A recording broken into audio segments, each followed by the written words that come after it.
कोई गॉडफादर्स के इस्तेमाल नहीं हुए। मेहनत की, जो जो उनको जिम्मेदारियां सौंपी गई उनके साथ वफा किया और आगे बढ़ते गए। शुरुआत में डिप्टी मिनिस्टर थे, डिप्टी मिनिस्टर के बाद मिनिस्टर ऑफ स्टेट बने, मिनिस्टर ऑफ स्टेट के बाद मिनिस्टर ऑफ स्टेट में ही रह के इंडिपेंडेंट चार्ज मिला, फिर कैबिनेट के मिनिस्टर बने।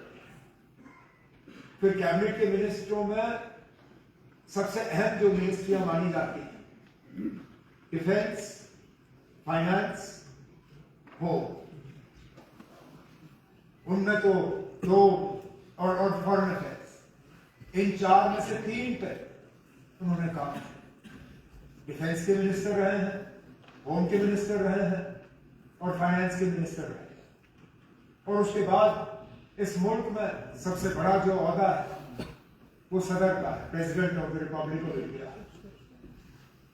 उन्होंने अपना करियर वहां से खत्म किया और उसमें भी बार बार उन्होंने इस बात का सबूत दिया कि जिस ओहदे में वो होंगे उस ओहदे के साथ वो वफा करेंगे। 2014 के इंतखाबात के दौरान प्रणब मुखर्जी साहब सदर थे, यूपीए की हुकूमत में सदर बने। अपने सदारत के दौरान यूपीए की हुकूमत बीजेपी की हुकूमत में तब्दील हुई, लेकिन शायद ही कभी प्रणब मुखर्जी साहब ने राष्ट्रपति भवन को सियासत के लिए इस्तेमाल होने दिया। मुझे तो याद नहीं है कहीं भी बीजेपी की तरफ से या उस वक्त हुकूमत की तरफ से राष्ट्रपति भवन या प्रणब मुखर्जी साहब पे किसी ने उंगली उठा के ये कहा हो कि प्रणब मुखर्जी साहब क्योंकि कांग्रेस के बने हुए या यूपीए के बने हुए सदर हैं, उन्होंने वो सियासत राष्ट्रपति भवन में होने दी।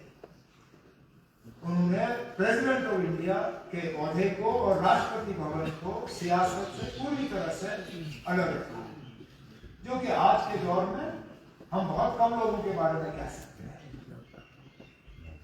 उसके बाद जनाब अटल बिहारी वाजपेयी साहब,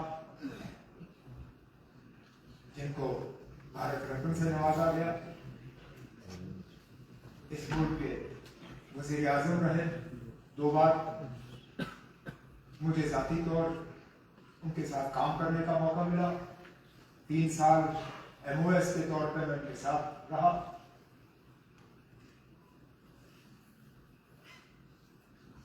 बाकी मुल्क के हवाले से जो उनका रोल रहा है वो तो सब जानते हैं। हम जब अटल बिहारी वाजपेयी साहब को याद करते हैं तो बिलखसूस जम्मू कश्मीर के हवाले से याद करते हैं, और जैसे कई सारे यहाँ ऑनरेबल मेंबरों ने जिक्र किया, जब जब हम वाजपेयी साहब को याद करते हैं तो उस हवाले से याद करते हैं कि उन्होंने हमेशा जम्मू कश्मीर के हालात को बेहतर करने की कोशिश की। हमेशा यहाँ का जो तनाव का माहौल रहा, यहाँ जो वायलेंस रही, यहाँ जो हिंदुस्तान और पाकिस्तान को लेके जम्मू कश्मीर के रिश्ते खराब रहे, उनको हमेशा सुधारने की कोशिश की, उनको दुरुस्त करने की कोशिश की। वो पहले इस मुल्क के ऐसे लीडर, उनको याद किया जाता है कि वो लाहौर बस लेके गए, दिल्ली लाहौर बस सर्विस उन्होंने शुरू की, लेकिन उस दौरान वो मीनार पाकिस्तान भी गए, जो एक हिंदुस्तान के लीडर के लिए वहां जाना और मीनार पाकिस्तान पे वहां पे हाजिरी देना ये कोई मामूली बात है। फिर सरहद पर खड़े होकर कहना कि हम दोस्त बदल सकते हैं, पड़ोसी बदल नहीं सकते। आज के दिन में शायद ही कोई इस तरह की बात करेगा। बार बार जब हालात यहां खराब हुए, उन्होंने यही कहा कि बातचीत के जरिए ही मसले हल किए जा सकते हैं, उसके अलावा कोई चारा नहीं है। दोस्ती का हाथ बढ़ाते रहे, इस बात के बावजूद के उसके लिए उनको मुश्किल का सामना करना पड़ा। जब जम्मू कश्मीर के मसले के हवाले से बात की तो कहा कि इंसानियत, जमहूरियत, कश्मीरियत। जम्मू कश्मीर के आर पार के लोग, उनको दोबारा जोड़ने के लिए यहां रास्ते खोले गए, जिनको बदकिस्मती से दोबारा फिर बंद किया। उनकी कोशिश थी कि लोग मिले, सिविल सोसाइटी आपस में मिले, एक मतलब पर्सनल रिश्ते कायम। आज तो ऐसा लगता है कि हमें और ज्यादा दूर रखने की कोशिश की जा रही है, कि हम ना ही मिले तो बेहतर है।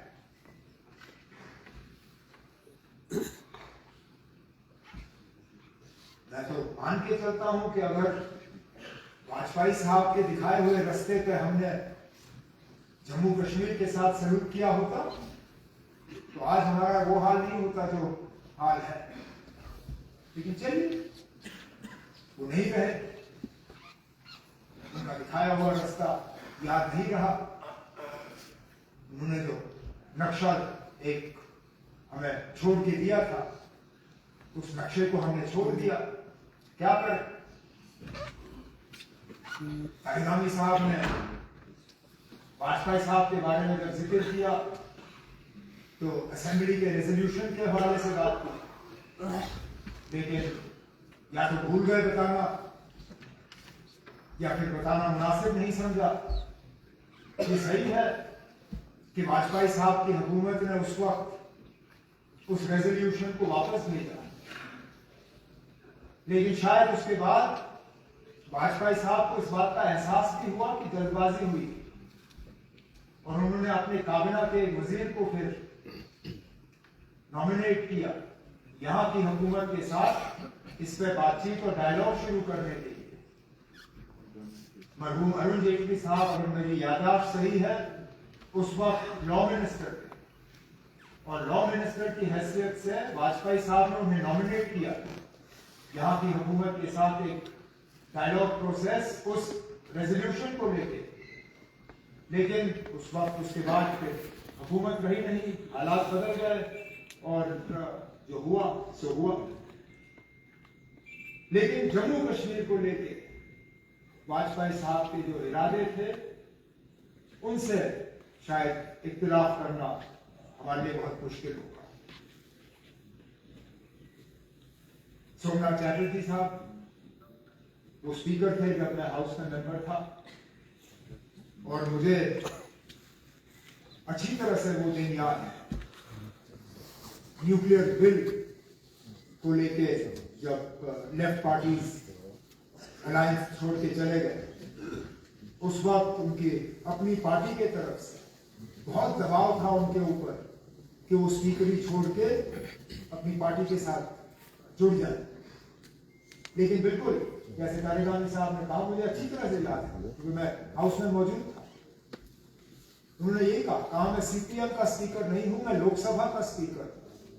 लोकसभा ये तय करेगी कि मैं स्पीकर रहूं या ना रहूं, सीपीएम ये तय नहीं करेगी कि मैं स्पीकर रहूं या ना।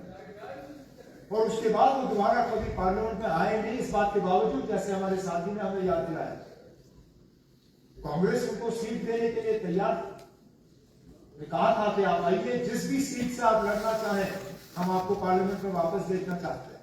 उन्होंने कहा नहीं, मेरी पार्टी ने जरूर मेरे साथ रिश्ता तोड़ा होगा, लेकिन मैंने अपना रिश्ता अपनी पार्टी के साथ नहीं तोड़ा है। मैंने जितना वक्त पार्लियामेंट में गुजारना था मैंने गुजारा। एक मिसाल है, आज के दिन में तो हमें बदलने में वक्त नहीं लगता।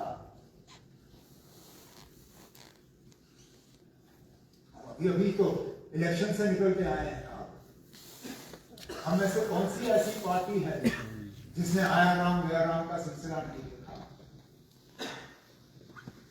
तो टिकट मिलने पे दूसरे से नाराज, तो टिकट ना मिलने पे अपनी पार्टी से नाराज हो कहीं और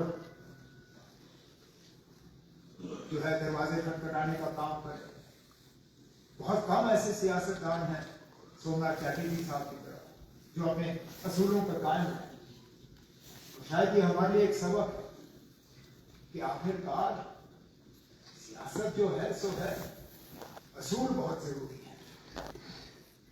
अब जम्मू कश्मीर को लेके, जैसे मैंने कहा, गवर्नर से लेके एमएलए एमएलसी तक इतने सारे नाम, और उनमें से कई सारे जिनके साथ मैंने खुद काम किया। अब एक एक का मैं जिक्र कर नहीं सकता, लेकिन एक साथी का जिक्र किए बिना शायद रहूंगा तो गलत होगा, क्योंकि वो सिटिंग मेंबर रहे इस हाउस के, और मुझे लगता है सिटिंग मेंबर की अपनी ही एक हैसियत होती है। उसके साथ साथ वो एक ऐसे सिटिंग मेंबर है थे जिनके साथ बहुत करीबी काम करने का मौका मुझे हासिल हुआ। शायद आप में से कोई ऐसा नहीं है जिसने देवेंद्र के साथ इतनी नजदीकी से काम किया हो जितना मैंने। मुझे सियासत में 25-26 साल हो गए, जिसमें से 19-20 साल तो मैंने देवेंद्र के साथ बिताए। नेशनल कॉन्फ्रेंस का सदर बना 2002 में, तो देवेंद्र मेरे साथ मीडिया एडवाइजर के तौर पे आए। एमएलसी बने, कब थे इलेक्शन? 2008 में इलेक्शन हुए, एडवाइजर के तौर पे मेरे साथ आए। जब मुझे मिनिस्ट्री में तब्दीलियां करनी पड़ी, उफ तक नहीं किया, तंजीम की जिम्मेदारी दी मैंने उनको, और जब तक नेशनल कॉन्फ्रेंस में रहे अपनी तंजीम की जिम्मेदारी संभाली। मेहनत करने में वो कभी कमी नहीं रखते थे। आप लोग गवाह हैं। आपके साथ आने के बाद जहां जहां आपने जिम्मेदारी से, कहीं हिमाचल में, कहीं पंजाब में, कहीं और, जिस मोर्चे पे खड़े किए वहां पे उन्होंने अपनी जिम्मेदारियों को निभाया।